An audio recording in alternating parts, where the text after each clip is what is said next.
시장 또 어떻게 보시는지 일단 시장에 관해서 한번 이야기 들어보겠습니다. 일단 굉장히 복잡한 지금 경우의 수가 펼쳐지고 있는 우리나라 시장이 아닌가 싶습니다. 저 멀리 미국은 여전히 여러 가지 변수가 있음에도 불구하고 굉장히 좋은 모습을 보이지만 우리나라는 뉴스 한 줄에 코멘트 하나에 굉장히 큰 변동성을 보이고 있는 섹터들이 많아진 하루가 아닌가 싶습니다. 물론 오늘 하루뿐만이 아니라 이번 주 내내 그런 모습을 좀 보이고 있다 보니 아마 많은 분들의 고민이 좀 깊어지실 것 같은데 오늘 가장 중요한 건 시차를 두고 지금 반응하고 있는 반도체 IT의 수급의 지속성 여부를 우리는 꼭 체크를 해야 되지 않을까라는 생각이 들어요.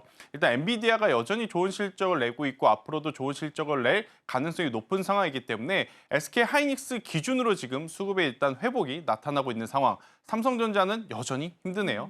일단 그런 부분들이 많은 투자자들의 지금 머릿속을 복잡하게 하지만 일단은 반도체 IT 중심으로 수급이 살아나고 있다는 것에 조금 포인트를 두고 시장을 봐야 되지 않을까라는 의견 드려보도록 하겠습니다. 시장에 관해서 진단해 주셨습니다. 우리가 시장에서 굉장히 그래도 초반에는 긍정적인 흐름 기대를 했었잖아요. 그렇죠. 근데 후반 되면서 사실 저도 좀 시장이 어지러워졌다 이런 느낌들 받았었는데 본부장님 잘 짚어주신 것 같아요. 그리고 본부장님 또 이렇게 새로운 배경에서 뵈니까 더 네. 멋있게 나오는 것 같아요, 본부장님. 네. 알겠습니다. 어색하군요.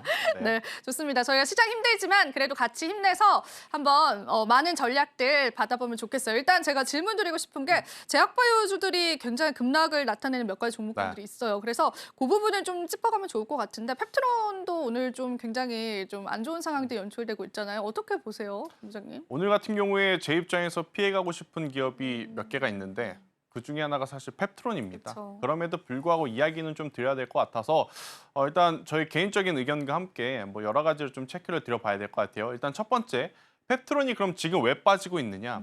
일단 저는 두 가지 체크 포인트가 필요하다 생각이 듭니다. 펩트론의 가장 큰 장점은 뭐냐면 일단 이 스마트 데포라고 하는 약물 지속형 플랫폼에 대한 기술을 보유하고 있다는 게 가장 큰 장점이었어요. 그런데 단점은 뭐냐?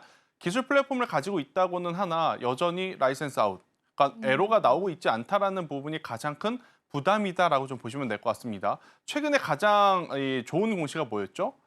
글로벌 빅파마가 이 지금 펩트론에 대한 플랫폼 검토하겠다, 검사를 해보겠다라는 이야기가 좀 있었어요. 그럼에도 불구하고 아직까지 에러가 나오고 있지 않다 보니 투자자들 머릿속에 딱 하나가 이제 스치는 거죠. 생각보다 그렇게까지 결과가 좋지 않나 보다. 그러다 보니까 오늘 지금 조정의 폭이 좀 심하게 나타나고 있다라고 좀 보시면 될 것 같고 두 번째, 일단 위고비가 중국에 상륙을 했습니다. 그러면서 무슨 이야기가 나오냐면 중국에서 이렇게 위고비가 흥행을 할 줄 몰랐다. 이 정도 속도라면 다른 나라에 지금 주려고 했던 물량을 중국 쪽으로 집중을 해야 되지 않겠느냐라는 이야기가 돌더라고요. 그러면 펩트론 인벤티지렉과 함께 비만 당뇨 쪽에서 가장 강했었던 유통사들, 대표적인 또 블루엠텍은 괜히 앉아있다가 좀 통수를 맞게 되는 뉴스가 나온 거지 않습니까? 그러니까요. 엎친 데 덮친 격으로 지금 악재가 좀 붙어지다 보니 이쪽에 대한 경계감은 지금은 조금 적극적으로 대응을 하셔야 되지 않을까라는 의견 드리겠습니다. 사실 비만 치료제 모멘텀에 울고 웃고 이런 현상들 나타내주고 그렇죠. 있는데 한때는 정말 비만 치료제 관련주가 우리 시장을 지배할 정도로 맞아요. 상승 탄력으로 이어졌는데 오늘 시장에서는 조그마한 악재도 굉장히 크게 반영이 되는 것 같아요. 그렇죠. 대응을 하시려고 한다면 그냥 지금은 좀 포기하고 보내주는 전략이 낫겠죠.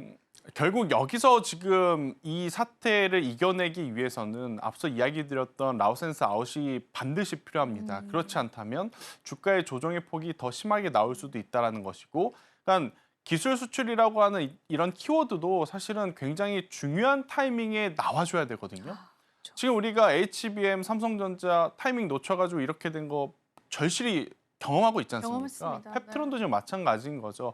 일단 에러에 대한 이야기가 나오면 당연히 중간에 급반등은 한번 나올 가능성이 높습니다. 하지만 그런 것들이 이미 선반영이 된 주가임을 감안을 해보면 아무래도 저는 그 반등을 기다리는 것보다는 지금 빨리 대응을 하시는 게 아마 그 대응 자체가 힘드실 겁니다. 그럼에도 저는 해야 되지 않을까라는 의견을 조심스럽게 드려보도록 하겠습니다. 네, 대응 일단 해보셔야 될 것 같고요. 네. 그리고 또 이야기를 안 할 수가 없는 게 알테오젠에 관한 이야기입니다. 한때는 저도 브리핑을 통해서 시총 1위 자리를 굳건하게 지키고 있다, 자신감 있게 이야기했던 적이 있었는데 어제 시장에서는 급반등을 해주다가 오늘 네. 시장에서 또 급락을 합니다. 그렇죠. 이게 증권가 찌라시다라고 소화를 했었는데 왜 우리 시장에서 오늘은 다시 악재로 그대로 반영이 될까요? 일단 알테오젠이 흔들리지 않는 조건을 두 가지를 체크를 해보면 첫 번째, 기술 수출에 대한 걱정은 없다. 두 번째, 로열티는 들어올 것이다. 그러니까 회사 가치를 훼손할 만한 일은 아직 벌어지지 않았다라는 거죠. 일각에서 나오고 있는 특허에 대한 이야기도 사실 알테오젠은 미리미리 준비를 했다고 볼 수는 있을 것 같아요. 지금 현재 부회장이신 분이 무슨 일을 했느냐? 과거에 FDA에서 변호사 일을 하셨죠. 하셨습니다. 당연히 이 부분에 대해서 뉴스 기자들보다 훨씬 더 저는 더 잘 알고 계실 거라 생각을 하고 있고요. 이런 일들이 벌어질 거라는 것을 이미 예견을 했기 때문에 진작에 아무래도 이제 이 사진을 이렇게 멤버를 좀 꾸려서 가고 있지 않나라는 생각이 들어서 알테오젠에 대해서 지금의 변동성은 한 가지 추측해 볼 수 있는 건 어제 20% 빠졌을 때 굉장히 많은 투자자분들이 지금 사야 돼. 아니 3% 5% 밀리면 다들 못 삽니다. 혹시나 추가적으로 더 하락할까 봐. 그런데 시가총액 1위 종목이 20%가 빠져? 그러면 일단 단기적으로라도 한번 수익을 보고자 하는 그런 단기 투심 강한 자금들이 들어왔기 때문에 오늘처럼 연속적으로 또 변동성이 나오는, 그러니까 단기 물량을 소화할 시간은 지금 저는 필요하지 않을까라는 생각이 들어서요. 오늘의 변동성에 너무 걱정하실 필요는 없을 것 같고, 가장 의미심장한 가격대 30만 원일 것 같습니다. 30만 원은 또 지켜가는 모습을 좀 보이고 있어서요. 알테오젠은 저는 천천히 조정 시에 매수 의견을 한번 드리도록 하겠습니다. 지금 바로 구독을 눌러보세요. 실시간 경제 뉴스, 투자 전문가들의 다양한 시황과 정확한 분석, 또 알찬 투자 정보까지 신뢰할 수 있는 저희 서울경제TV와 함께하세요.